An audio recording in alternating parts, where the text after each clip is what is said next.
Clive Barker Podcast audio commentaries. Thanks to your generous donations to our Kickstarter funding campaign, Clive Barker Podcast Presents Fundraiser III. Hell on Earth.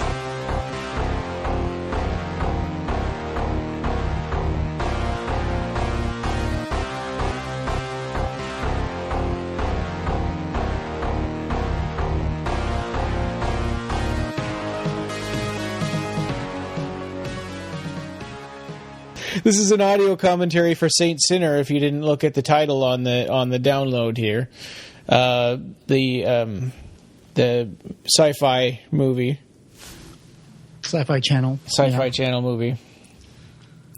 All right, here we go. 3, 2, 1. And I'm watching the US DVD, and I think Jose, you have the PAL European one. I do. I might have to do a few pauses now and then because my movie is 1 hour 22 minutes, and I think it's running 8 minutes shorter than you guys. So there's just less footage in it, or no? It's the PAL is 25 frames per second, and NTSC is 29.9 frames per second, and so that causes a certain effect of. PAL I think runs a little faster. It's strange. I can't explain it. That is weird. Okay, here's our sexy monk. Yeah, he's eating a tomato and wearing a diaper. Yeah. That's a good opening. I like the shot. I thought it was pretty cool. Yeah, they're setting him up to look like Jesus. He's cruciform, lying on the grass. Yeah, and here's our first shot of some boobs. Yeah, so he's so I guess I think they're setting up the dichotomy. I guess the saint sinner right here in this opening shot. Yeah, he doesn't seem like he's into being a monk at all, really. No, it seems kind of like he got dragged into it because that's what his brother did. So I guess the monks are coming from farm work or something. Yeah. Pacific Northwest. Yeah, that's the weird part of this is like I don't remember there being any monasteries with monks in the United States at all, but I guess Greg Serrano, I think he's our monk, right? Yes. Gina Rivera plays the detective. I found an interview with Mary Mara, actually. She plays one of the succubi. And William B. Davis. He's the X-Files right. chain-smoking man. Yeah. I thought that was cool. There he is. I guess, he's been around for a long time. Must be the alien DNA. You're spoiling the X-Files for me. So everybody is going to church. It's kind of a childish way to sneak up behind someone. I actually watched this last night, and I actually kind of enjoyed it a good bit more than I thought. There was a lot more good than there was bad. So, Jose, I think yours has started quite a bit sooner than mine. Okay, I'm seeing they're walking towards the repository. Yeah, right now I'm seeing his brother praying, and he just snuck up on him. Ooh, okay. I guess I'll pause mine though. Let me know when they go down the stairs of the repository. Okay. Yeah, Rob, are you about the same place as me? yes. Okay.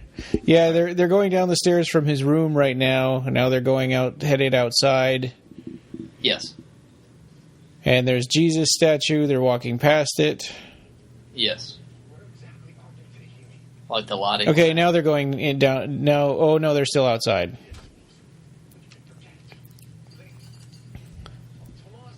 I thought the sets in this were really good. Did y'all think they were really good? Yeah. I thought they did a good job with the sets and the production value. Okay, now they're going down. Now they just opened the door, and now they're going down the stairs. Yeah. I like the photography of this movie. It's pretty pleasant. There's a little monster in that thing there. Yeah, everything's except for this scene here, but everything's kind of bright and colorful in this movie, which is a little different from what you would expect, I guess, with the subject matter. Also on the wall there's going to show up what looks like a demon's skull on the wall. Oh, yeah. I didn't notice that the last time. For the candles? Props in this room. Yeah, I see it. That's pretty cool. Looks like the Chazar cat. Looks like Frank the Rabbit from Donnie Darko. Yeah, that too. We interrupt this movie to bring you Robert Jordan's Wheel of Time. I was just thinking that, too. My brother loves those books. I read the first one, and I was like, I've read enough. I wonder if this was made specifically for this movie or if it was a prop that they got from something else. Something else, yeah. I don't know. It is pretty fancy. Here comes B. Davis. Yeah. This monk guy seems uncharacteristically forgiving, I guess, of the stuff that they do here in a few minutes. Yeah. Uh-huh. He's like a discount Bob Hoskins. Yeah, he does look good. Yeah.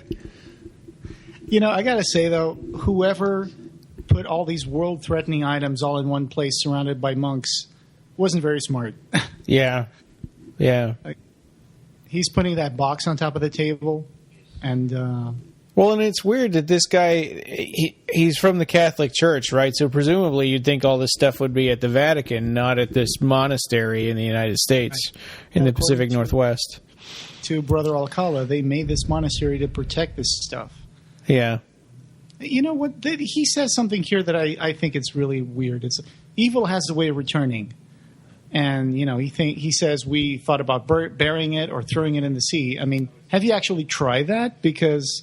How could it return? Yeah, I know. Yeah, because a fish would have grabbed the thing and gotten sucked in. And Munkar and Nakir, old medieval teenage erotic drawings. I really like those characters. Yeah, you know, Munkar and Nakir are actually part of Islamic eschatology. Oh, They really? are two angels who wake the dead on the day of reckoning and ask them, "Who is God? Who is your prophet?" And they're supposed to carry these huge hammers that nobody else can lift. I think in this case, they just slapped those names on a couple of generic Yeah, they did. Succubi. /succubi. Yeah.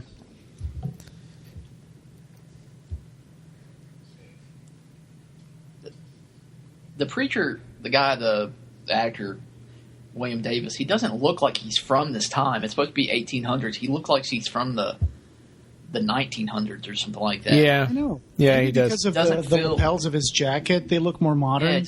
Yeah, he looks like a modern priest, and Yeah. he sticks Well- out pretty bad.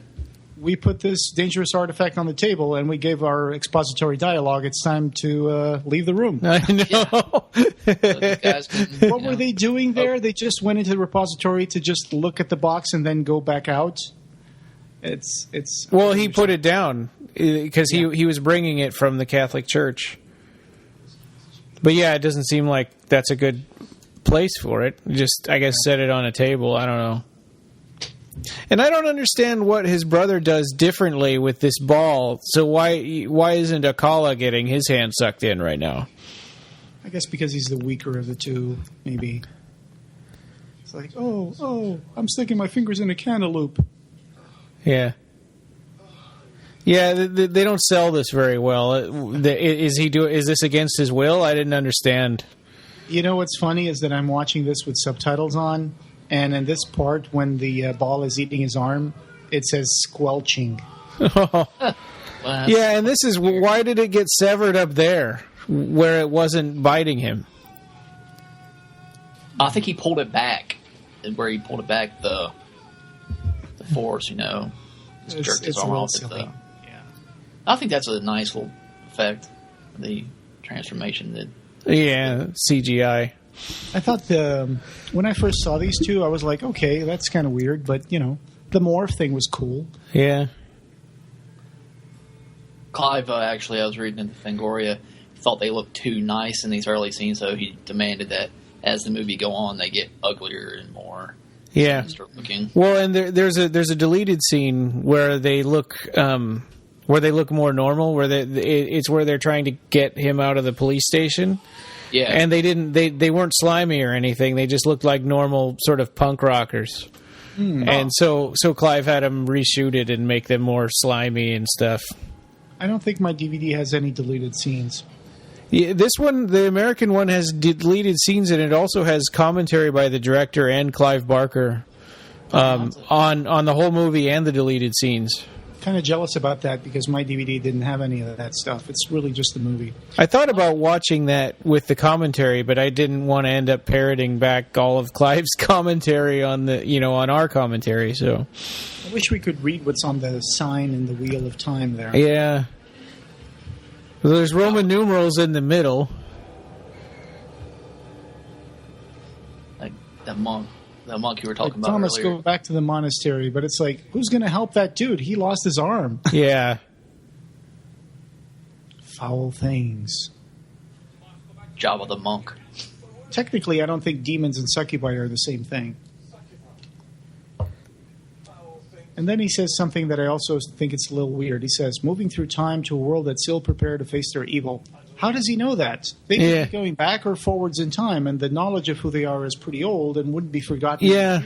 There's some shortcuts in here. Like apparently he can read what time they went to on the Wheel of Time, and they can wave their arms around, or they can actually activate it and set it to go again. I mean, and they don't really explain that either. They went to the time when Biff is president of the United States. Yeah, Biff Trump. Yeah. Look at this scene here where they're walking. They look just like something out of a Universal monster movie. Well, they're still time traveling here. Now they're walking. Okay. Yeah. There was a lot of little foreshadowing that I think you'd have to pause it to really see all the little scenes that they included in their time travel. Yeah. Yeah. Yeah, this is kind of goofy. It looks almost like a student film here, where they're walking down the sidewalk. Yeah, and the passersby are going like, "Whoa!" Yeah, I know. Yeah, Got the beard. Yeah, I don't know. Something about the way it's shot. It just doesn't seem. I don't know. It doesn't seem right. It doesn't seem old. It seems like all this takes place like in the 90s. Yeah. Yeah. I don't think they sell that very well. That this is the 1800s. They try to. I guess that has to do with the bad kind of lighting. Yeah. Yeah. Yeah. It's definitely TV movie lighting.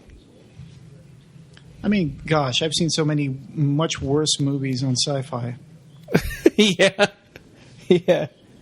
This was released during when Sci-Fi was still spelled Sci-Fi instead of being what? Oh, how do they SciFi. spell it now? Yeah, with the Y. SYFY.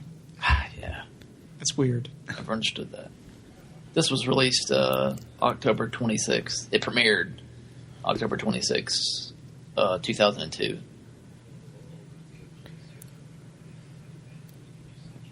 Yeah, I didn't see it when it aired. I just got the DVD when the DVD came out.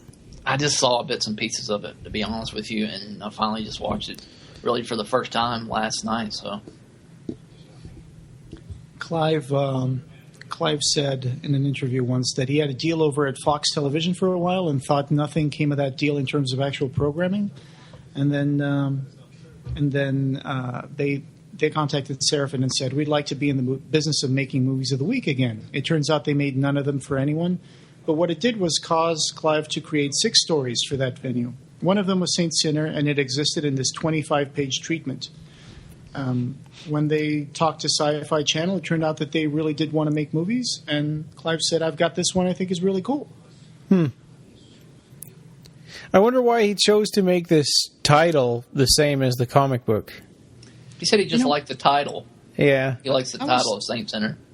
I was thinking about that, and I was like, well, he did make a treatment for Marvel's Razorline series for that Barker verse that they did in the 90s. Yeah. And I'm assuming, I don't know how things work exactly, but I think that maybe he couldn't use the same story for the Sci-Fi Channel because he already he already made that treatment for Marvel. Marvel bought the rights to that Saint Sinner story, right?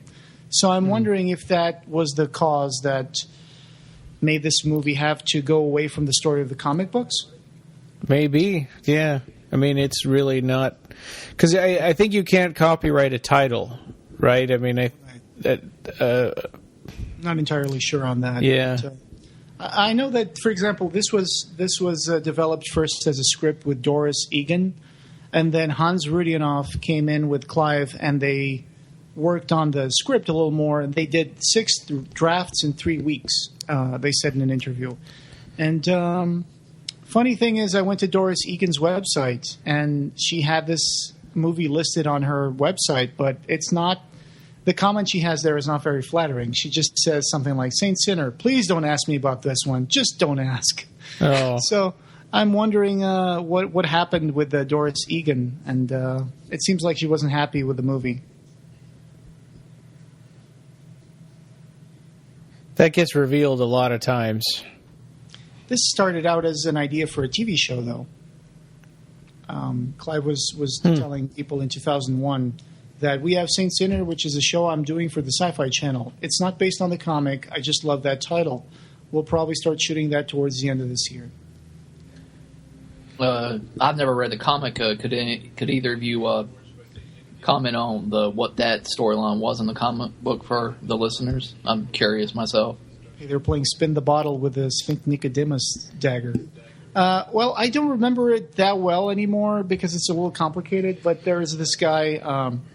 He's a young teenager, and he's very tormented because there's an angel and a demon trying to take over his soul. And so he kills his best friend and ends up throwing himself on a river, but he doesn't die. And he's taken in by a woman who nurses him back to life. And, okay. It gets a little more complicated. I think that comic book was made more for people who were into Sandman at the time. Yeah. Yeah. I was trying to capitalize on that. Yeah, it was cool. It was probably the best of the Razorline comics. Mm-hmm. Oh, here we go. And it was cut short sooner than the others. Oh, Got to get back in time. Yeah. Gonna go back in time. Hey, we could add that as a title for this. yeah. Got to go back and. It's like, hey, he's stuck in a rewinding movie. Yeah. There's really no explanation why they start out time traveling in that monastery, but then they end up in completely random locations in a city. Yeah, but it's still driving distance away from the monastery. Yeah. Really strange. Oh yeah, there's the roller coaster. Yeah, and Munkar and Nakir didn't seem to mind time traveling, but it made him barf. Yeah, it affected his nervous system or something. Yeah. But at least he could wear clothes, unlike in Terminator. Yeah, true. Actually, that was one thing that always bugged me about Terminator 2 is that the T-1000 didn't have any skin. No, he was made of that liquid metal. Liquid metal, yeah. Alloy. Yeah, but they said only organic material could go through. But the T-1000 just looks like human skin. He doesn't actually have any. That's a good point. It's one of those things that they hope people don't think too hard about. Yeah. It's like, what is that contraption this guy's riding? It's called a bike. Yeah. They had bicycles in the 1800s. It's hard to imagine that there was a time when there weren't any bikes. Yeah, I think the bicycle, according to H.G. Wells, the bicycle and the machine gun were invented around the same time. Well, I think the guy who decided to make the front wheel smaller was a really smart guy. I never learned to ride a bike. Really? No, yeah. Never learned. Dude, he wants to take this guy to the hospital because he just bumped into him. And he throws away a completely good sandwich. I know, he never... That's one of my notes, Jose. I was like, why did he throw away the hot dog? Or whatever. Just bought it. Yeah, I know. Yeah, and and Akala, when he went through time, he's got barf down the front of his shirt, and he's got these huge pit stains on his armpits. Also, you would never give someone a ride who's playing with a knife. Yeah. Yeah. Yeah, so there's a long deleted scene with this guy where they're kind of setting him up because they originally had planned for him to be the nice Christian person, and then they changed their minds and made it that policewoman instead. So they cut this big long conversation with him short because they thought people would just assume that he's going to come back later, but he doesn't. This scene is so weird. Are you seeing her put on that shirt as a dress? Not yet, no. We're looking at the hallway right now. Oh, okay. I guess I'm a little... Yeah, now she's pulling stuff out of the wallet. Yeah. This is a nice little icky scene. Yeah. Very Clive Barker. Yep. Bugs. Yeah. Didn't take them long to find a victim. No. Another thing I liked about it is the theme of Clive has with she's sucking the energy source out of this guy. Yeah. You know. Yeah, and they have those What weird... is that? What is she suck? Is that like... It's some kind of weird organic straw that they make like out of the same material that they do their cocoon. Oh, okay. The cocoon thing is really weird. It is weird. That was the thing I liked the best about this is that stuff is so bizarre. Yeah. And they don't bother to explain it. They only show it after it's created, but they never show how they create it. Yeah. No, I think it's well, I don't want to get ahead of myself, but there's a brief moment where they do kind of show how they create those things. It's they kind of create them with some kind of vomit out of their mouth. Yeah, I think that's right. Yeah, and here they're learning how to talk TV. Yeah, in Transformers. We talk TV. Oh, man, I thought nobody was going to get that reference. Oh, yeah, the Junkions. Mm-hmm. Oh, man. I love that movie. It's way better than the new Transformers movies. Oh, God, it is, isn't it? Talking about the animation movie? Yeah. Yeah. Yeah. I love when was it? I think. Unicron? Yeah, or I was thinking of Starscream. There's something with Starscream, and somebody shakes their fist at him, which I thought was hilarious. Oh, yeah. So these demons, I guess they call them succubi. Yeah, and demons. So they're, I guess that the pretty one is the one who seduces the victims, and then the other one is the one who kills them. Yeah, and they both have weaknesses that don't take very long to exploit. Because she can't stop having sex with people, and then Munkar can't stop eating even after the guy is dead or whatever. Don't drink the death blood. Yeah, that was also in Interview with a Vampire, right? If you drink blood from a stopped heart, then it could kill you. Yeah, that's Anne Rice. Yeah, but then they would also cut open a rat or something and drink the rat's blood. But that blood was obviously dead, so I don't know. Oh, this movie the story just keeps on moving forward like a freight train. It's like that guy gave him a ride, and he said, "Which way are you going?" And he just spun the knife and said, "That way." And the guy's like, "Cool, okay." Yeah. Exactly to the same building where Munkar and Nakir are killing the other guy. Yeah. Now that's just crazy. Also, one of the things they do in this movie is they put these title cards with the time. Yeah. I don't think that's necessary. They could have just done like a fade dissolve to show that some time was passing, but they go down to the minute. I think that's amazing. It's like 5 and it doesn't. Like 7:59. Yeah, but there's no countdown or timer to when he has to get this done. No, like importance to it. Yeah, yeah. It's not like the whole city's going to blow up if you don't do this. Yeah, that's what it. Yeah. I get 7:59 a.m. I'm expecting them to show Jack Bauer like trying to save the president. And honestly, because he's doing this in time, he could take his whole lifetime to catch them, and it wouldn't matter. That's true because when you time travel, you can just return back to the same moment you left off. Yeah. Yeah. Okay, here's our detective. 7:59 a.m., not 8 o'clock. Yeah. Oh, she's just taking a sip of her coffee cup. I'm going to pause it until you guys reach that point. Oh, wow. Yeah. Now she's crying and looking at her cross because her dad died. That's what I... Man, your movie's really sped up. I know.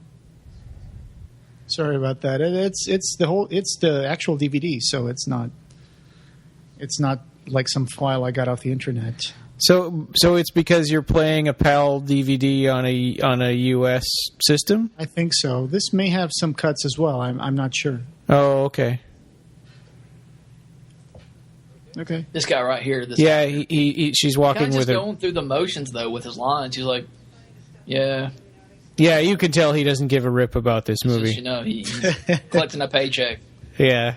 I mean, after he read his death scene, I'm sure he was like, all right, I'll do it. But I'm not going to act too hard, darn it. Yeah, I'm not going to act too hard. Yeah, pretty much. Perfect way to sum up his performance.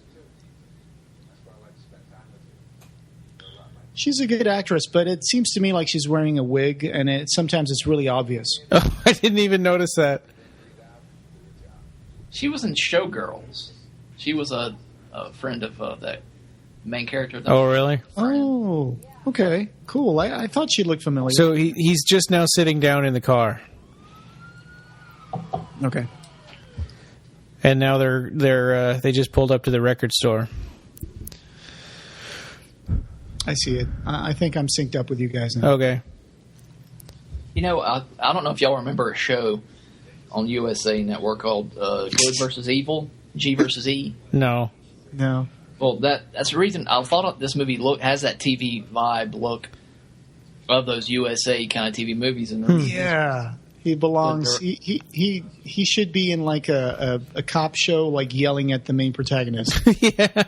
Yeah, and he can't. Cannon. Yeah, he can't do that with her just because her dad just died. So he just kind of like, whatever. I guess you can do whatever you want.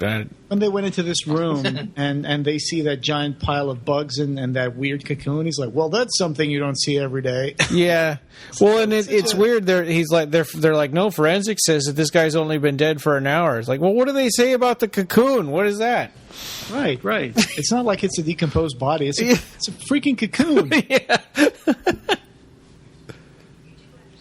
And I don't understand about the hallucinatory maggot or whatever. I mean, I guess that's not till later, but I mean, why was it a hallucination? Good point. I think it was if I remember correctly, doesn't it have it was a reason to show that she had some kind of connection to all this? It proved to her that she had some kind of... I think so, yeah. Oh, maybe, maybe you're right. Yeah, it's like prostitutes? No, they're succubi.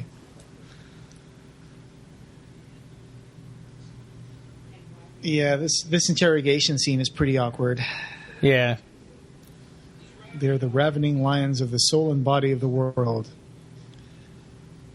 Yeah, it would be... I mean, even if you're from the 1800s, you would know to probably speak a little more plainly and not try to get all fancy. On Revelations, you can see some actual designs, concept sketches of like the monsters, including Nakir and that cocoon, the guy hanging in the cocoon upside down and stuff like that. Yeah. It was a $4 million movie. And it was shot in Vancouver. I thought it was shot in a few weeks. I'm not entirely sure how many. Yeah, they don't have very many locations. Clive said he wanted Munkar and Nakir to be two Lady Macbeths, and together they can be some real fun. Well, I kind of disagree. Well, and Lady Macbeth is guilt-ridden. Yeah.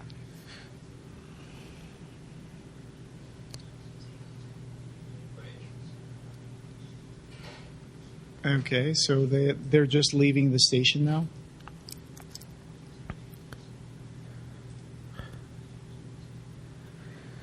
So the director, I think, his name is Joshua Butler.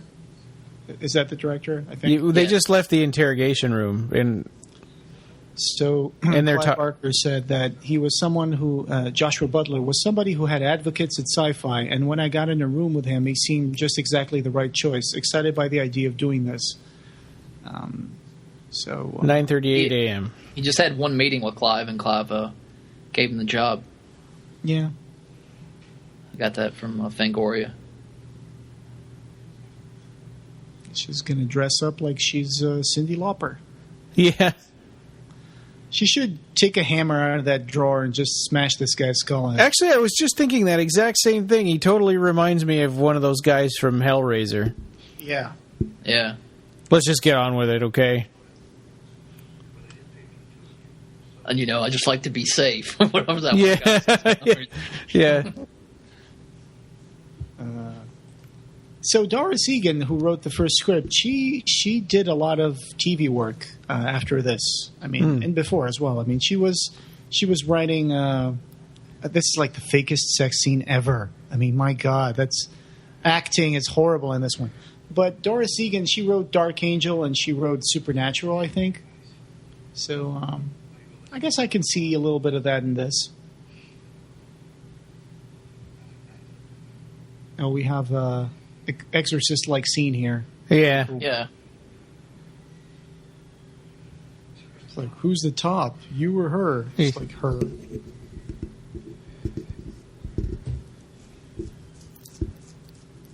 I don't know. I found some of this stuff to be quite entertaining. Creepy, right? Like Yeah. this scene is it's just that the sex scene is just horrible. You got to remember Yeah. Well, for TV, I guess it could only. Yeah. It's just played more for laughs. Well, when she was putting together that dress in the other house, the extended version of it had nudity, but they had to take it out. Uh-huh. So Doris Egan had written several drafts of the teleplay for Saint Sinner, and I'm quoting from Hans Rodionoff interview. And she was also doing work on Smallville and Dark Angel. That gives us a little bit of context. Dark Angel, is that the show with Jessica Alba? Yeah, I love that show. That was a good show. I saw it seemed like it was good for a little while, and then it got really weird with these people with animal costumes that looked really bad. I think there was a few characters that were like that, maybe 2 or 3, I guess, that I can remember. I liked the first episode, and then I stopped watching it after like 2 or 3 of them. Oh, I saw quite a few.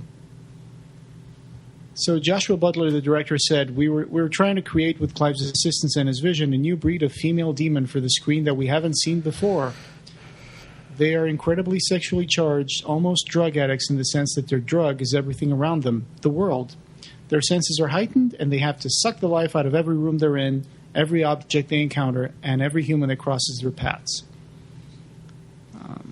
I will say this as my second time I'm watching this. I'm really getting tired of that knife being, turned. Oh, yeah. It's really getting quite annoying. The knife would never be in front of a suspect in the police station. That would never happen. They would never put a knife within hand reach of a suspect. Yeah. It's like, all right, I'll cut it out with this knife. Yeah. Oh my It's God, making monkey noises. And you guys said y'all saw the actual prop for this? Yeah, it was like a mid-sized one because it keeps getting bigger and bigger. Yeah. It wasn't that big though. I don't think. Maybe it was. Do you remember, Jose? I think it was the baby that came out of the demon, right? That we saw. You actually saw the thing at the end. Or was it this No, one? I thought it was this one. But yeah, I remember they said, "Yeah, look, isn't that cool?" And I think it was Christian was like, "That was the only good thing that came out of that movie." I can see that. It was like Christopher Leonard's did the soundtrack for this, and I had that. And at the time, I think it was a limited edition of 300 copies. The music, the score, that's cool. Which I thought some of the music was pretty cool. Mm-hmm. I thought that's kind of the best stuff that came out of this movie. Yeah. This is a part I didn't understand. He just casually walks out of here, and they don't. Yeah. It's just like. Yeah. I didn't get that. Yeah. So this stuff like right here is some of my favorite stuff in the movies. All this practical, looks effects. almost like dark clowns or something to me. Yeah. And did you notice that? Okay, so which one is Munkar and which one is Nakir? Munkar is the one that's drinking. Okay. Yeah. Nakir, she does something that it's not entirely clear, but she takes little keepsakes from the people she kills. Like she braids like a wedding ring into her hair. Yeah. And she's wearing like a shirt from another guy. So she does that. Yeah. Oh, nice little touch. I didn't notice that. You're right. Also, the monk is left-handed. Okay, through my second run through, this guy's acting is pretty not good. Yeah. The guy who plays Tomas. Yeah. He's awkward. Oh, I found like an interview from one of the special effects guys. He says he was talking about that shot where one of the characters twists her head around 360 degrees. And he says how they did it. We'll shoot her in two places, in front of a green screen and actually in the shot. In the shot, she'll be acting away, but she'll have a green hood on her head. Oh, when we wow. get that footage into the computer, we'll remove the head by keying out the green. Then we'll shoot her again in front of a green screen and actually turn her around on a rig so that she turns 360 degrees. Wow. We'll just remove her body digitally, and we'll take her head and put it on the other shot. So that's how they did it. That reminds me of Cedar Point, the capital of roller coasters. Yeah. There's like 17 roller coasters in that park. Oh, cool. Where is that at? And Cedar place you're Point. talking. Yeah, where's Cedar It's Point? in I don't. Ohio, I think. Okay. Oh, I thought that was Seattle Center. No, there's Cedar Fair parks. There are several of those. Oh.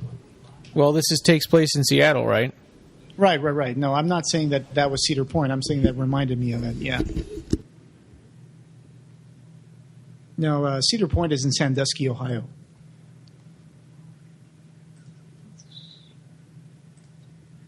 Yeah, that should be like the fact that the knife doesn't have any blood should be a dead giveaway that that's not a murder weapon. Also, I've never seen anyone getting stabbed and turned into a giant cocoon. He woke up in an alien movie. Looks like an alien cocoon. Yeah. Or wait. We're not... I think she's arguing with him at the police station still. Okay. I'm going to pause it again. Let me know when Munkar and Nakira are talking under the roller coaster. Yep. Now he's just waking up in his cocoon right now. Yeah. And there's the roller coaster going by. Yeah, you're right, Joe. That feels like the deleted scene from Alien with the Dallas. Yeah. Yeah. Oh, she's got a hangover. Yeah.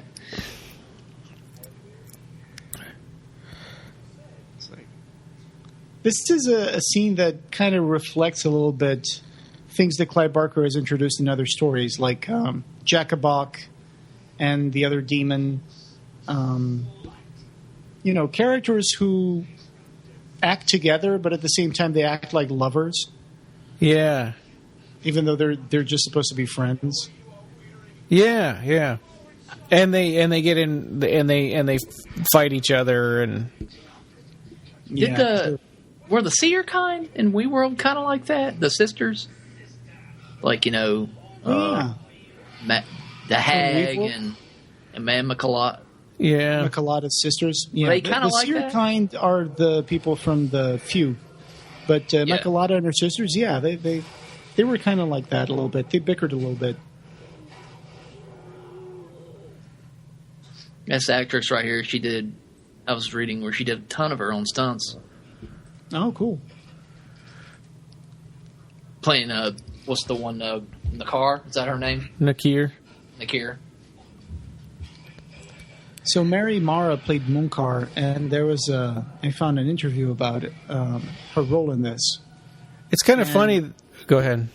No, it's just that she goes on about the work that she did and how she prepared for this, and it seems like when you read it, it's like the multi-level relationship was a difficult one to develop.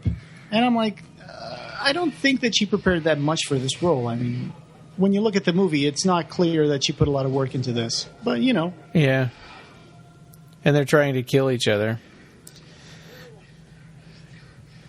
So, I think it's kind of interesting in here that they just expected him to stay in that cocoon for all this time.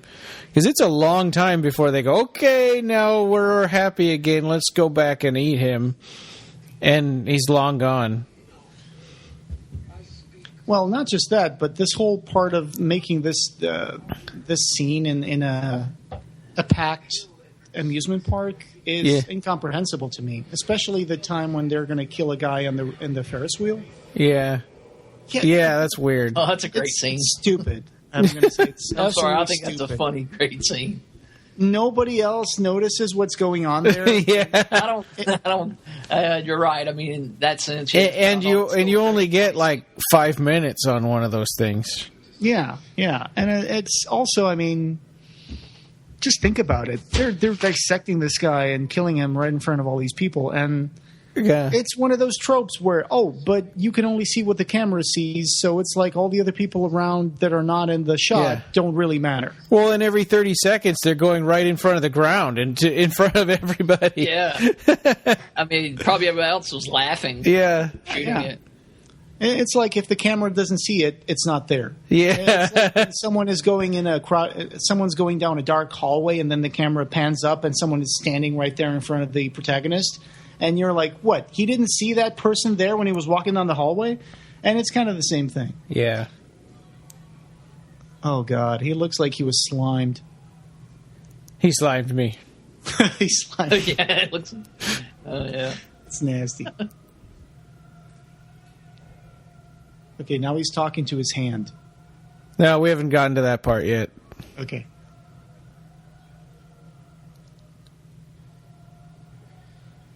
Yeah, now he's talking to his hand. Or he's telling me he's let you down or something like that. Yeah. Hear the dialogues of it. I guess the Munkar and the Kier have these secretions, and they kind of turn them into the cocoons, I guess. Yeah. It's like, Mommy, why is that guy covered in KY jelly? Yeah. I'm sure that's probably what it really is. She goes to this cop, he's about as reliable as Barney Fife. Mm-hmm. This one cop coming up. He just... This reminds me of... that line is kind of fake, too. This is supposed to be a family place. Yeah, I know. I'm going to complain to the manager. What are you covered in, elephant cum? That is what Clive Barker called KY jelly on the set of Hellraiser. Yeah. Elephant cum? Yeah. I want to talk to the manager. The effects people were saying that Clive kept screaming for Frank, bring more elephant cum, to put more like KY jelly on top of it, the makeup. Okay, this scene is whimsical and a little silly, but I like her little what she does with the seatbelt there. Yeah, it's like, I'm going to show you. Kind of like this kind of bondage, S&M bondage kind of play thing. They're about to kill a guy, but she'll honk the horn of that car just for the hell of it. Even he seems like a sleazy-looking guy. He looks like the kind of guy who has dark secrets. Yeah, they look like, people. Somebody on that show, I don't know if you've ever seen it, but it was an NBC Dateline show called To Catch a Predator. Yeah. And that's what this guy looks like. A lot of the guys he get look like those kind of in-closet pedos. Also, he takes forever to die. Oh, 301.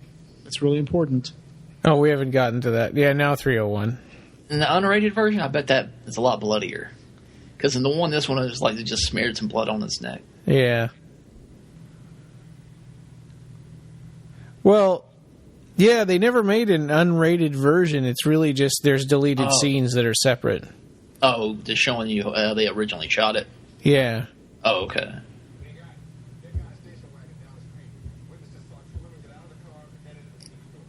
Why is that guy holding a shotgun like that?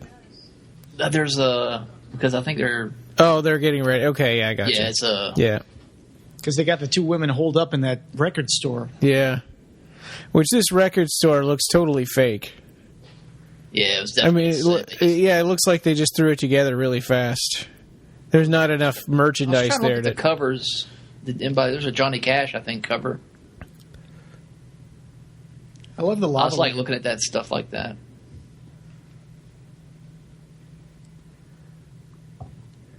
Hey, we found a corpse. Suffered a little accidental damage. Yeah. Hey, there's a Culture Club cover over there. Yeah, that's what I saw. I picked that out last night too. It's Boy George. Yeah, Boy George.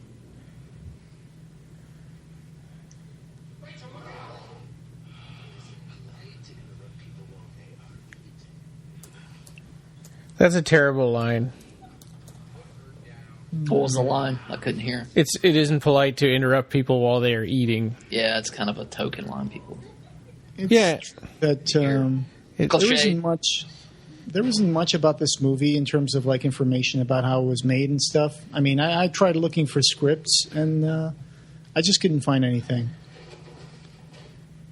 It's a decent special effect there for the budget. Yeah, it even regenerates her jacket as well. Yeah, I know. I hate that.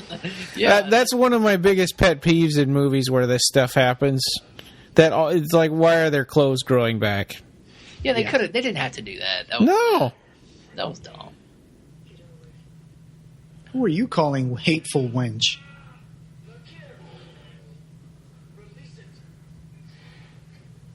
Is she holding the St. Nicodemus dagger? Yeah, because she still had it at the police station, I guess. Okay, cool.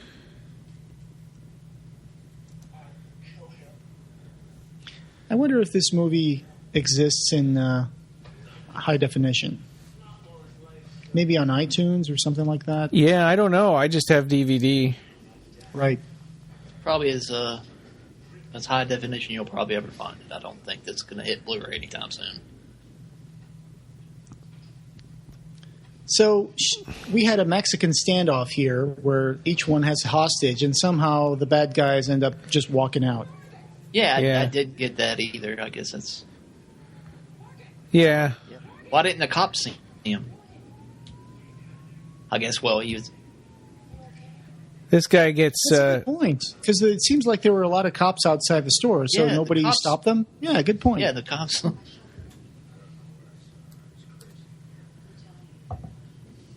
Yeah, what happens when you handcuff them? I have no idea. yeah, Yeah.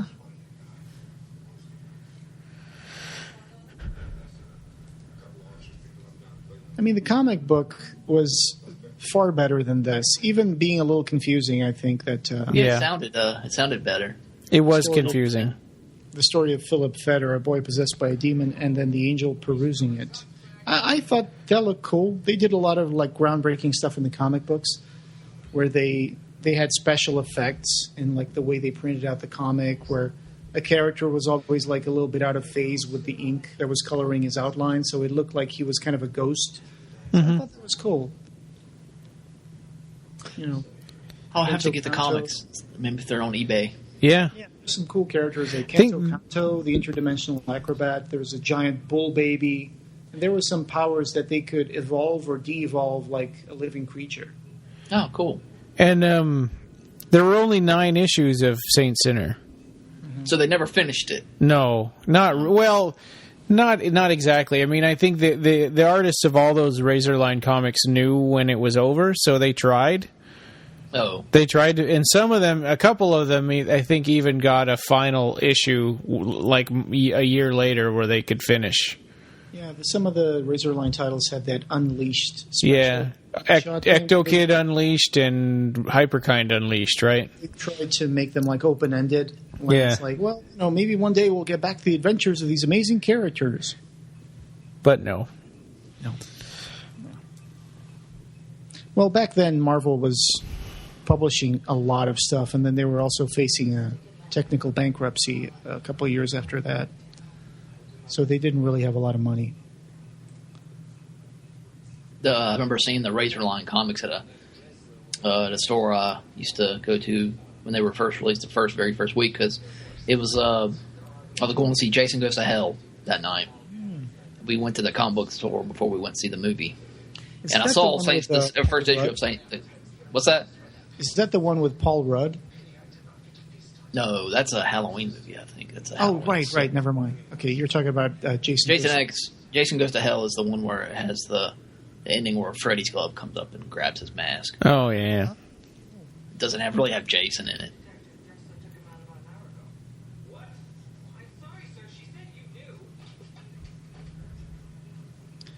So Patrick Tatopoulos, who I think was one of the producers, he said, it wasn't really a big budget, but we didn't go into the project saying, we're treating this as TV.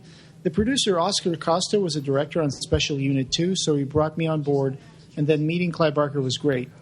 On the first day we found out, we got the job. Clive came to the shop and brought a few drawings that he had done, so we played with those concepts and discussed them for a few hours. And I like Patrick Tatopoulos. He done a lot of great work. He directed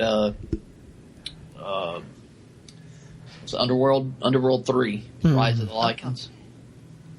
I think he was going to work on. Yeah, here now they're finally checking on him in the Cocoon. He's been to the police station. He's in a house.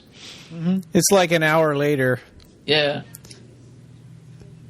The part I'm watching, she's giving him some clothes up. Yeah, that's where we're at. That's where we're at too. Yeah. Yeah, Patrick Tatopoulos mentions those drawings, but then he also says Clive had a very strong idea of what he wanted to see. Of course, Clive is an accomplished artist, and he had a sketch for a creature, but that ended up looking very different from the sketch. Did she teach him how to operate the shower? I guess it's not rocket science. Yeah. You mean if I twist this way, the water will come out warm? Yeah, they wanted to skip all that fish out of water stuff. But you raise a good point because, I mean, I'm not from the 1800s, and once I went to Las Vegas, this fancy suite, and I did not know how to operate the shower faucet because it was so weird. It was like this Oh, yeah. Yeah. Weird. That's kind of... I've seen that. You'll have to tell us about that story one day in Messenger. It's kind of embarrassing. Oh. It took me like a couple of minutes, but I figured it out. All right, he looks even more modern now. He looks just like a dude. Yeah. This was filmed. You said it was filmed in Canada. It feels like X-Files in some of the way with those trees in the forest. Yeah, and the smoking man. Yeah, it does. They shot a lot of stuff up in Canada because it would save them money, and I think they still do. I mean. Tax breaks. So is this in Vancouver then? Yeah, it's Vancouver. The critical reception for this movie wasn't very good. I didn't look that up. What was the overall? I know it on Internet Movie Database had a very low score. I think I can't remember the. I'm not going to bother reading any of the reviews because they're really bad. I found this to be just a fun. I guess it would call it guilty pleasure or something. I just found some kind of fun. Tapped into this silly kind of, these two. I mean, really, what did it for me was these two characters here. I enjoyed them. They look like cartoons in this scene where Nakir is behind the cop and she's being all like creepy, like creeping up on him and like raising her arms and stuff. Yeah. Here we go. There's your favorite scene. Oh God, this is so stupid. This is so what crazy. The people behind them can't see what they're doing? No, yeah, that's right. They're when they're coming up right behind him on the top and on the bottom. The actress that's sucking out the life force. She look at her. She almost looks at the camera and starts laughing. And the kids behind them, there are kids behind them too. See, look at that. They should be looking straight at him. And like you said, it's very anticlimactic to ride a Ferris wheel. I've ridden 2 Ferris wheels, and I was like, this isn't that fun at all. Yeah. Because you have to sit, and then you have to wait until they start rolling it up, and then they roll up once or twice, and then they stop a little bit, and then they bring it down. That's it. You're done. Yeah. So this scene, originally, they were all goopy. Originally they were really clean and didn't look like they do. Oh, it actually, yeah, there was an extended dialogue. So that must be what it is. They just cut it short. So you couldn't see their faces. Dialogue, why did his voice change? I don't know. It was deeper there, like their voice or something.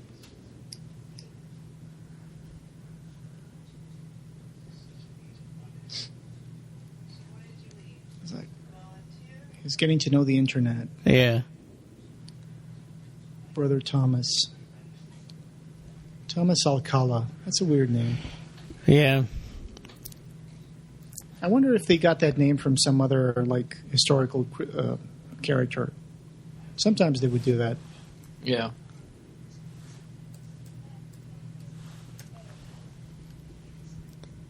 It's such an age of wonders. So they're looking up here, that part, looking up the missionary. Monastery. The monastery. This is another weird part for me because it kind of stalls the movie. This whole bit here where they go to the monastery and they're... Oh, yeah. Yeah. And there's really brings the movie to a halt.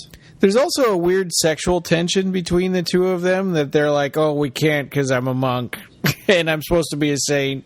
Well, it's not like he doesn't talk about God all the time. Yeah. Yeah. God has a purpose for you, and they have this awkward almost kiss where then they don't. I think it's for the best, really. Yeah, I'm glad they didn't kiss. Yeah, but they didn't have to have the tension at all. They could have just left it out. I mean, they don't have to be attracted to each other. Sure. So this guy apparently has no life, so he's still working. Yeah, when everybody else is gone. 8 p.m.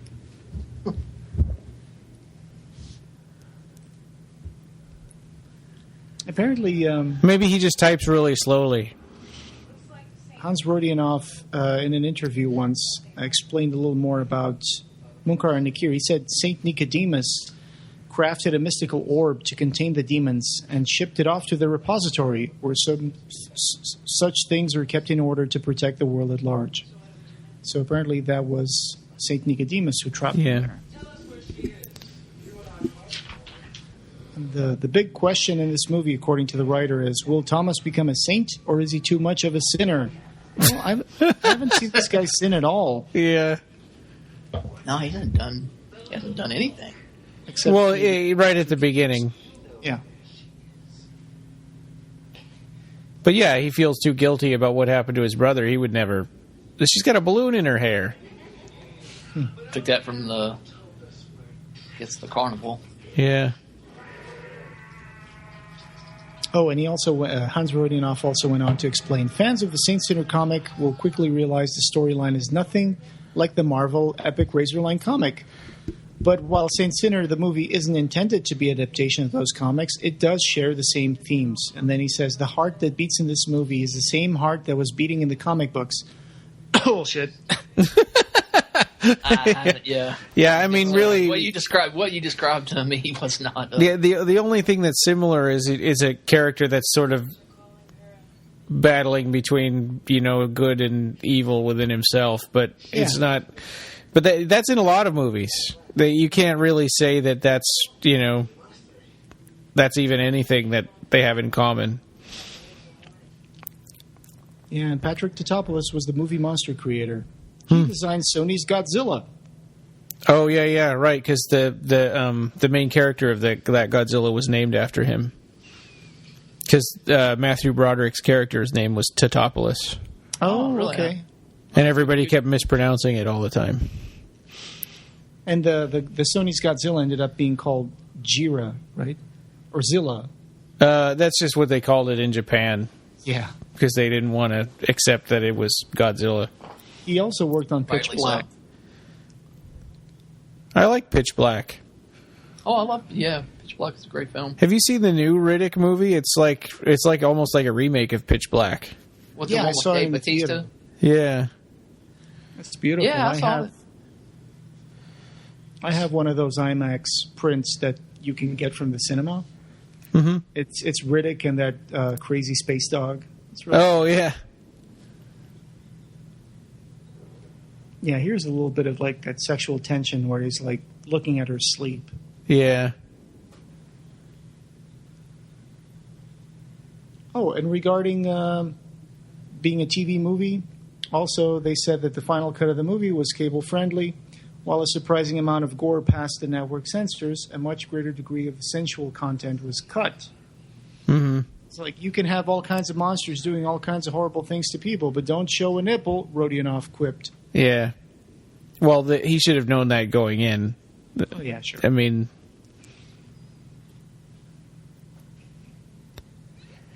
There's in this scene where she's it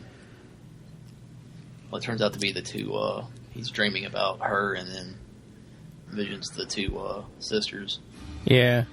The one of them looks completely nude, then it goes to a shot of her having something on, and then it looks like she's nude again. Oh, kind of. Yeah. Nude.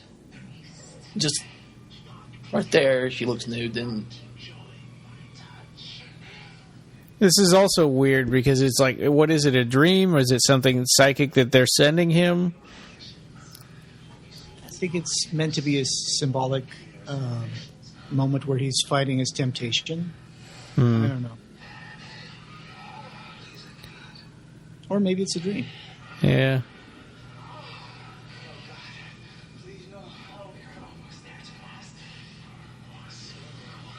They did make them look dirtier and dirtier as the movie goes. Yeah. Yeah.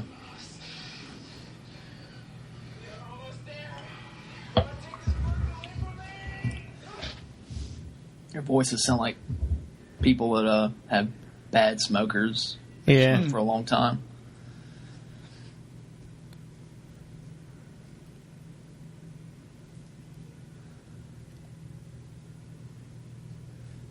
Hans Rodionov also wrote Lost Boys: The Thirst.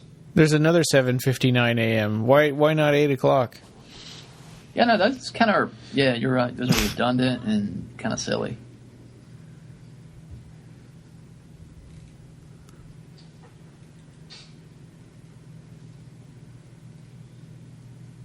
Like, this part of the movie is just very slow. I mean, there's really nothing going on. Yeah. And everybody has these long, plastic, leathery-looking jackets in the 90s. Like a leather trench coat or something. Yeah. That's a staple of the 90s. I like the prop of the knife. It looks cool. Did you guys notice that the blade has these, like, veins going through it? Yes. Oh, that's cool. When the cop was spinning it earlier. The lighting in this is really weird. It's all blued out. Yeah. It's a filter. Mm-hmm. So, yeah. I think it's funny seeing that guy like that. I don't know. I wanted to see that guy die since the beginning of the movie. And for some of the people out there who like Tortured Souls, Hans Rodionov also worked on the script for Tortured Souls that never got made.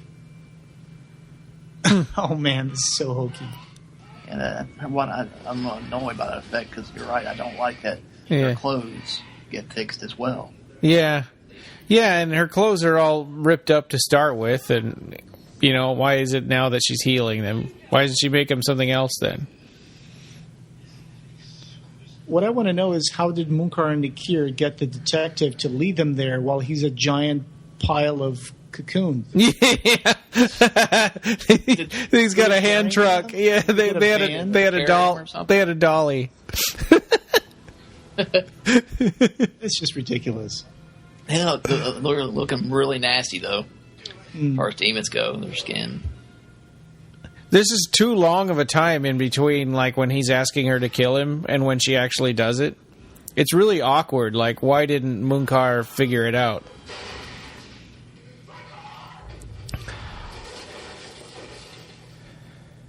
I keep wondering, is it really made out of a 25-page treatment by Clive, or was it just a script from Doris Egan that got repurposed into this?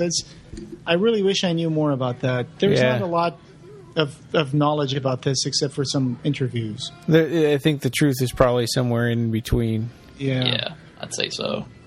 Yeah. You know, Hans Rodionov says that he was just brought in when they already had a greenlit draft from Doris Egan, and they already hired the director. So Yeah. I don't know if Clive was present for that first part. I guess he might have been. $4 million. Yeah, it's $4 million. I think it's still a pretty good amount of money. Yeah. I mean, I guess it depends on who your actors are and how much they cost, but So they're finally going to see that saint that they were looking around the internet a while ago. Yeah, she's that actress is terrible. yeah, She's terrible. yeah, yeah. He's gone to a better place. Like the dialogue they have in the car is very, very generic. Yeah. It doesn't seem like an actual conversation two people would have. No. It's very contrived. But, this is Fundraiser III, Hell on Earth. Yeah. Torturing ourselves for you guys. Although, it's true, I have it in my collection. I mean, I'm not going to say...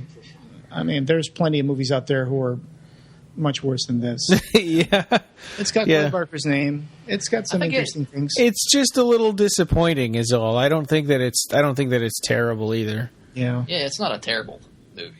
Yeah. It's not Rawhead Rex or Underworld. yeah. I mean, technically, it's far superior to those movies. Yeah. Except for the blue filter. Yeah, why are they still doing that? I wish It they has had something to do with the day where they shot the film. That's when a lot of movies at night, they're trying to show that they've shot night for day. Yeah, but now it's supposed to be morning time. I guess it's because they have the darkness hanging over their heads. Yeah. It's the way to cheat.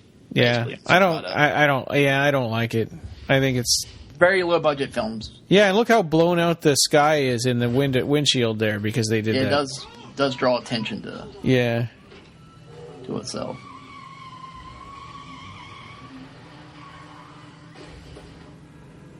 Oh, and one of the interviews that Clive did for the old Lost Souls website, this is February 2002. I think it's a few months before this movie got released. There's a long extended scene of them torturing that guy and sucking out of a straw out of the back of his neck. That's not in this. They decided that character wasn't important enough and nobody's really going to care what happens to him, so they took it out. I'm curious about seeing those scenes now. Yeah. This interview from 2002, Clive was talking to people on the internet, and someone asked, any news on the Nightbreed Special Edition DVD? This was like 14 years ago. Yeah. And he says, I need to get another deal done first. As soon as that happens, I'm going to say, all right, where's my special edition? Yeah. I just get fuzzy when I think about that the director's cut exists now. I asked him about that at the Sacrament signing in like 95 or 96. And so when he did this interview, the movie had been greenlit 2 days ago for the Sci-Fi Channel. And then someone said, are you writing the script for that? And he says, no, it's already been written. Yeah. So, and he also had a treatment for Ecto Kid that was 15,000 words. Yeah. I wonder what happened with that. Yeah, they talked about that in the letter section of the comics, that they were all excited about there being an don't worry, even though the comic is going away, there's still lots of stuff going on with Ecto Kid. Yeah. And it's like none of it worked out. They were going to do like a cartoon or something too.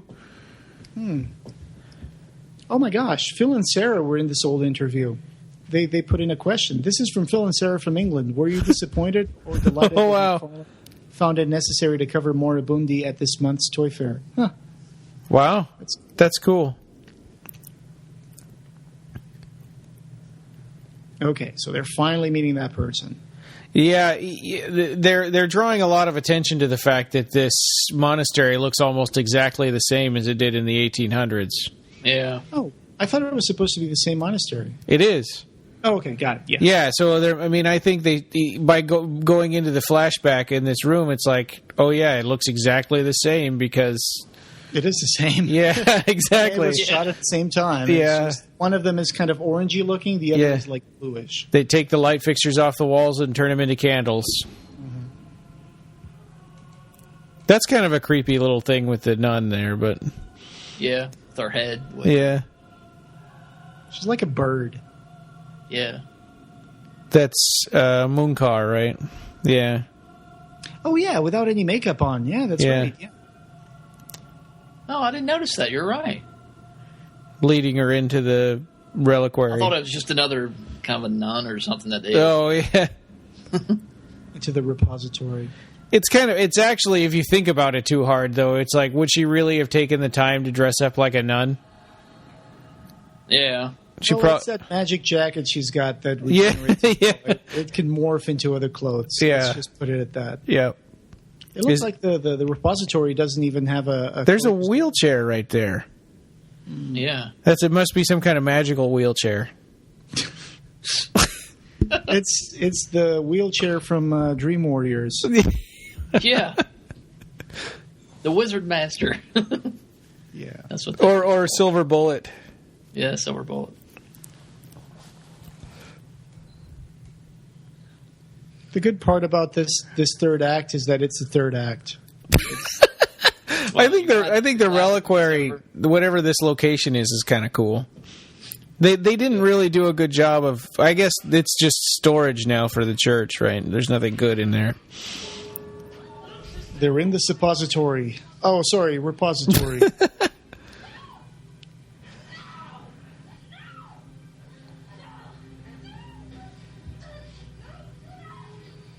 I guess the succubi should have practiced safe sex. Yeah. It's pretty nasty. It's a pretty nasty sex shot. It's really good. And it seems almost like you can. He didn't even need to go back in time after them because they're going to pretty much kill themselves. Yeah, they start fighting each other. Yeah, they fight each other. She gets pregnant, and then she should have known that would have killed her. God, I mean, don't even get me started with that fight and that last scene that we're going to see later. But yeah, everything is telegraphed like miles away. Yeah, and everything is like slowed down, but it's not actual slow motion. It's just that they're acting really slow. Yeah. Yeah, I know what you mean. I like the fact that they made the creature when it's coming out of her belly. Yeah. They changed her makeup to look like she's getting the life sucked out of her. Yeah. Her face gets all like wrinkled and stuff. That's cool. Kind of reminds me of Alien. Oh, absolutely. Yeah. So one thing I don't like here is they imply that because at the beginning of the movie they said that their creature's older than man, but then later on she's going to make her into another succubus. So like, wait a minute, are they their own creatures, or can they just get converted from humans? Don't think too hard about it. I know. But that's a good catch. I think I thought about that too when I saw the movie, and I was like, This is you call it a leave your brain at the door type movie. Yeah. Yeah.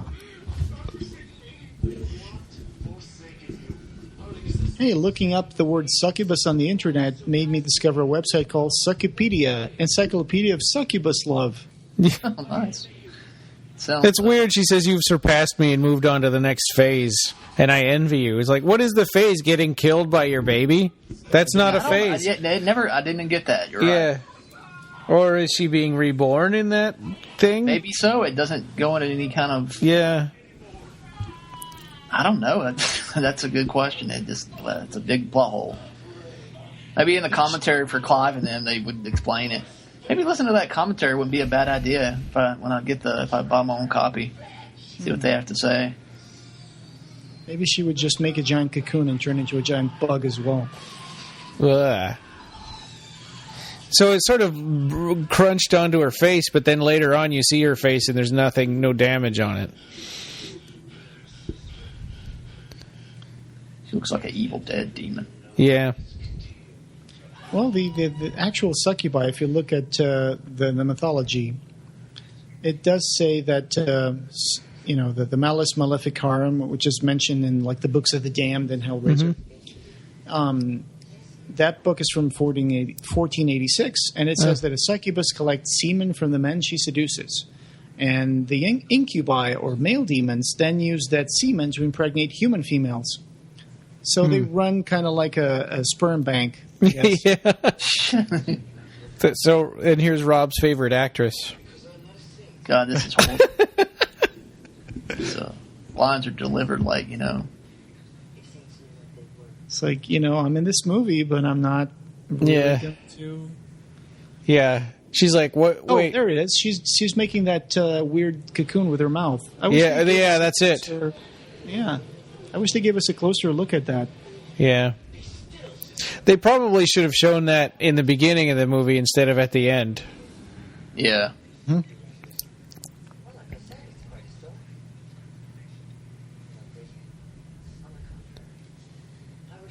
It's like, I'm not a saint. Yeah. It's like, well, I guess that makes me the saint then. Yeah.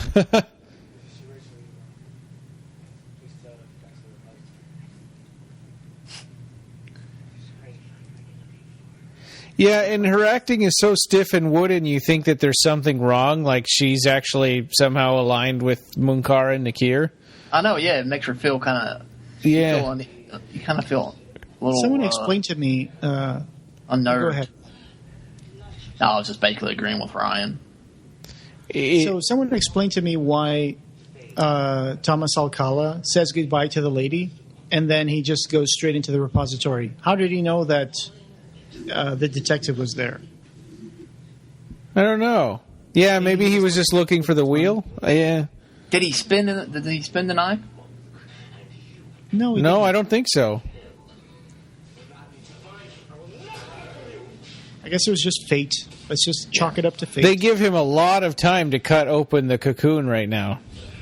Yeah. Yeah, this is taking a little time. Just hold on. I'll fight you guys in a minute. Just wait your turn, please.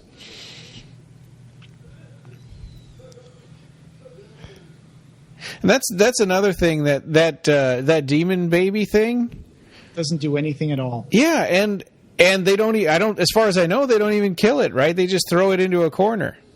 Mm-hmm. Yeah, that's all. You're right. They don't do anything. Yeah. I can imagine like a nun going in there to clean that and be like, "Holy crap, that's a big roach." I'm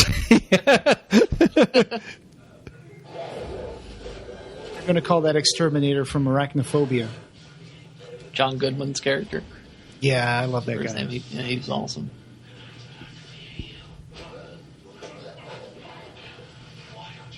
Also, that's a really bad knife fight. Yeah, they didn't really have a good choreographer on this movie. Yeah, that's important. I mean, otherwise you're just going to have someone wave a knife in front of someone else. Yeah. So what happened? Where he was it? His face got spat on? Yeah, she spat on his face and poisoned him. Oh, I thought the little demon creature did that. So she did that. Yeah. And it's Munkar and Nakir like choking the heck out of each other. It's like, what are you guys doing? That's the last we see of the filthy brood. Yeah.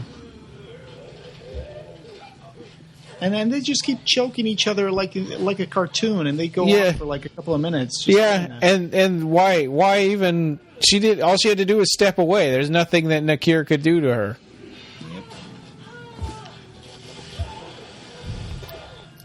It's a very contrived movie, but it's a TV movie. Yeah, you know? It's one of those things where you just you play it if it's playing, and it's like, okay. I don't know how many times this movie has been on TV ever since it was first released. Good question. I never watched the Sci-Fi Channel. Oh, okay. I don't think it has really. I usually try to watch the Sci-Fi Channel and see what's on there just to see what movies they show. All the time. So I have not seen. Sometimes I've seen some of their movies, but not. I don't have cable, so like I've seen Sharktopus and Sharknado. Yeah. Let me know when Brother Alcala starts running with the knife. He's doing it right now. Okay. Yeah, see, like this part, he just runs, and she looks and sees him, and he keeps on running, and she keeps looking at him. She gets out of the way.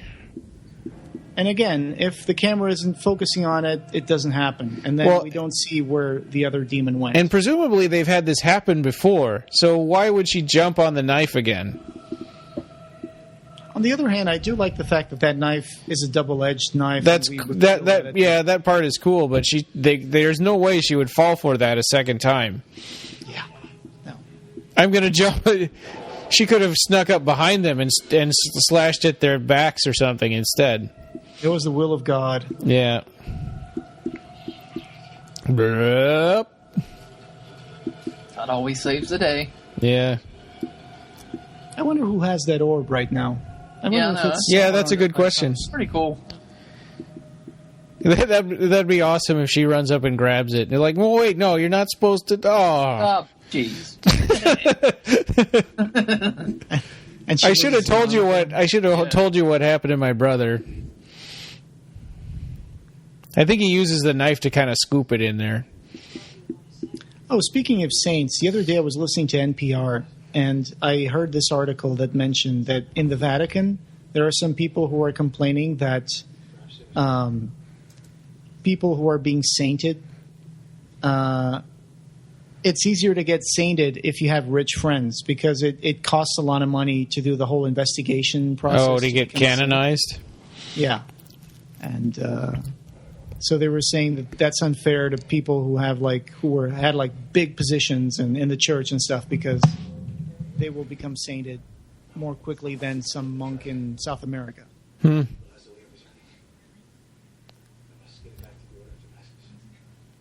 So he's kind of dying because he got spat on with poison. Yeah. It's in his blood. guess. I take it. You need to take him to a hospital. Nah, better idea. Just throw him in the wheel of time. It's not our problem anymore. Yeah. I know. Yeah, she said, I have a better idea. How would she even know that was a wheel of time? See, here's that woman's wooden acting again. Yeah. Come on, bring him inside. That is not going to heal him. Yeah, I know. Yeah, they could have healed him and then brought him to the wheel of time. Nah, that would be too long. I've got a better idea. Let him die. And she says, years ago, the Archbishop sent someone to take all the artifacts. Yeah. This chain-smoking guy was there, and he said, nah, leave this one here. Yeah. She sort of stares right into the camera, doesn't she? She speaks in a very matter-of-fact way. Yeah. Just mattered. But it's too matter-of-fact. Yeah. See you, Thomas. Y'all have a good day now. Yeah. Now it comes off. He's poisoned and dying, but they're still going to have a little romantic, conversation before he goes into the water. It's really awkward. I'm just glad they didn't kiss. He's 2 minutes away from being dead. Yeah. His grave's already outside. He doesn't even know it. Yeah. It might have been, for all we know. Oh, she kisses the part of his face that's got blisters all over it.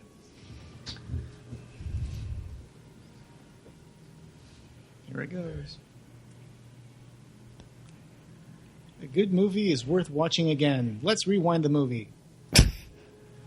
Actually, I see scenes where he's talking to her in the car and stuff. They are rewinding the movie. Oh, yeah. Right now. It's the light flashing over his eyes. He's got such a bad actor that he can't even sell dying well. Yeah. Well, he's not. I mean, he's awesome compared to the nun lady. Yeah. Oh, yeah. He's Robert De Niro. Yeah. I think that abbot and the other two monks were just standing guard there this whole time, waiting for him to return. Well, it could have been only 30 seconds. Yeah, for all we know. Except it's nice. morning. That was nice. When he's dying here, he's kind of he's laying on the ground just like he was when he at the beginning. At the beginning of the movie. Yeah, and at the beginning he was a sinner, and now he's a saint. He died from a horrible case of face herpes. And he says, Don't grab that ball with your hands. Yeah, I know. What the? That's on the ground? Yeah. It just dumped out of his bag when he fell down.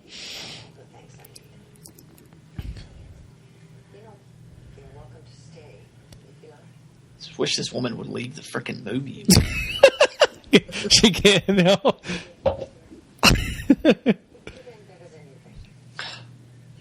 Wait, I forgot. Are they going to show, Thomas Alcala's grave here? Oh, yeah. Yeah, coming up here in a second. But nobody notices it. It might have been better if she'd said, hey, I want to show you something. A saint does not know that he is so. Yeah.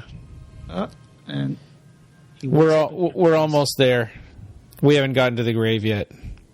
There it is. A saint does not know that he is so. well, that's it. Now, does he? It kind of does this thing where he opens his eyes. Now, is he supposed to be in a heaven there, or is it kind of a recall, like it's going to start over again? I don't know. I kind of thought it was like this symbolic thing of him waking up in heaven. Maybe, yeah. His heaven is just like what his life was like before. That was a similar shot to the beginning of the movie, wasn't it? I thought it was like probably filmed right at the same time. Welcome to heaven. You got a bunch of wenches here showing their boobs off, washing clothes by the river. Yeah. Well, again, I think this is just, I had a fun time with it. It's mainly for the two demons, and yeah, it's not great. No, okay, no, but I just had fun. It's a lot more enjoyable than Dread. Oh God, is that what's next too? It's better than the Plague. No, that's not next. Okay, I don't think. I think we're doing another Hellraiser movie. I think we're finishing up the Hellraiser. We're doing Hellworld, and then we've got the Plague, and then we've got Revelations. Okay. Oh God, we're gonna watch that one again. Yeah, I didn't even finish the Plague, man. The Plague was bad. I'm in the same boat as you, Rob. I don't think I've ever actually finished watching the movie. Yeah. I bought it just specifically for this, for the Hell on Earth fundraiser. Yeah. I just could not finish it. I think it started off pretty cool, but then, I don't know, something happened. It gets really, really boring. Mm-hmm. Okay, well, that's Saint Sinner. Yeah. So next up, another Hellraiser. I think it's Hellworld. Okay. So some might argue that it's the worst Hellraiser movie of them all. I think that the worst is still yet to come, but to me, the worst is probably still Hellraiser Inferno. At least even Henriksen. Even worse than Revelations. Yeah, I kind of don't even think of Revelations as an actual real Hellraiser movie, or a real movie at all. Yeah, just a real movie at all. Yeah. It's just. I catch myself still saying, "Oh yeah, there's 8 Hellraiser movies." And then I'm like, no, wait, there's 9. Oh wait, now there's 10. I just wish that they did a good one. So let's see what happens with Judgment. Rob, you've been posting a lot of cool stories about it. So hey, let's give it a shot. Who knows? I mean, nowhere else to go but up. Yeah, you would think so. Yeah, didn't David said something about that somebody said that on Facebook, and he was like, no, they already hit bedrock with that, and now they're jackhammering into the bedrock. I didn't see that comment. Yeah. It was just like saying how Gary Tunnicliffe was kissing a lot of dimension butt, but he's like, the proof has got to be in the pudding. Yeah. Okay, well, thank you to all the Kickstarter backers and to Jordy Callender and Don Bertram. It was a pleasure to have him on the podcast. So thanks for joining us and listening to this commentary track, guys. Hope you enjoyed it. Yep. Yeah, hope you enjoy it. And for the 5 people who have a DVD of this movie. Yeah. All right, guys. Catch you later. Bye. Bye. Have a good day. Bye. You too. The Clive Barker Podcast, or BarkerCast, is an independent editorial fan site and podcast that is not affiliated with or under contract by Clive Barker or Seraphim Films. This podcast and site are a labor of love by the fans for the fans. News, features, and show notes for this episode can be found at www.clivebarkercast.com. Go to iTunes and please leave us a review. Reviews really help us get the word out about Clive Barker. You can also find us on Podomatic, Xbox Music Store, TuneIn Radio, Stitcher, Doubletwist, Blackberry, and Pocketcast. We have a Facebook page, so come on and like our Facebook page and join the Occupy Midian group for lots of discussion about Nightbreed and other Clive Barker stuff. On Twitter, we're at BarkerCast and at Occupy Midian. Opening theme by Mark Buckle.